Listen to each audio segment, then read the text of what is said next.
ఒక గ్రామంలో రెండు కోడళ్ల గురించి ప్రజలు తరచూ మాట్లాడుకునేవారు. మొదటి ఇంట్లో అత్తలేని కోడలు సుజాత ఉండేది. రెండవ ఇంట్లో అత్తతో కలిసి అనిత ఉండేది. సుజాత ఎప్పుడూ అందరితో చిరునవ్వుతో మాట్లాడేది. ఇంటికి ఎవరైనా అతిథులు వస్తే ఎంతో ఉత్సాహంగా టీ చేసిపెట్టి మధురమైన మాటలతో ఆహ్వానించేది. ఇది చూసిన గ్రామస్థులు ఇలా పొగిడేవారు. అయ్యో, అత్త లేకపోయినా ఇంటిని ఎంత అద్భుతంగా నడుపుతోంది చూడండి, నిజంగా ఎంతో గుణవంతురాలి. మరోవైపు అనిత ఇంటినుంచి చిన్న చిన్న వాదనలు, సూచనలు తరచూ వినిపించేవి. ఆమె అత్త తరచూ ఇలా చెప్పేది, అమ్మా, ఇది ఇలా చెయ్యి, అది మర్చిపోవద్దు.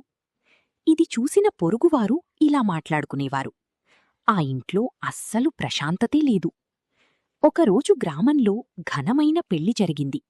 ఆ పెళ్లి ఏర్పాట్లు, పనుల్లో సహాయం చెయ్యడానికి రెండు కుటుంబాలవారు వెళ్లారు. మొదట్లో సుజాత బయటివారి ముందు చాలా మంచిగా కనిపించింది. కాని పని ఎక్కువై ఒత్తిడి పెరిగిన కొద్దీ ఆమె తీవ్రంగా చిరాకుపడింది.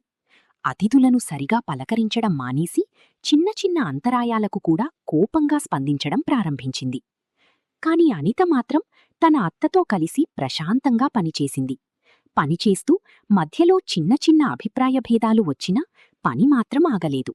ఒత్తిడిలో కూడా ఆమె తన సహనాన్ని కోల్పోలేదు. ఇది గమనించిన గ్రామంలోని ఓ జ్ఞాని ఇలా అన్నాడు, అత్తలేని కోడలు మొదట్లో ఎప్పుడూ గుణవంతురాలిగాని కనిపిస్తుంది. ఎందుకంటే ఆమెను సరిదిద్దే లేదా పరీక్షించే పెద్దవారు ఇంట్లో ఉండరు.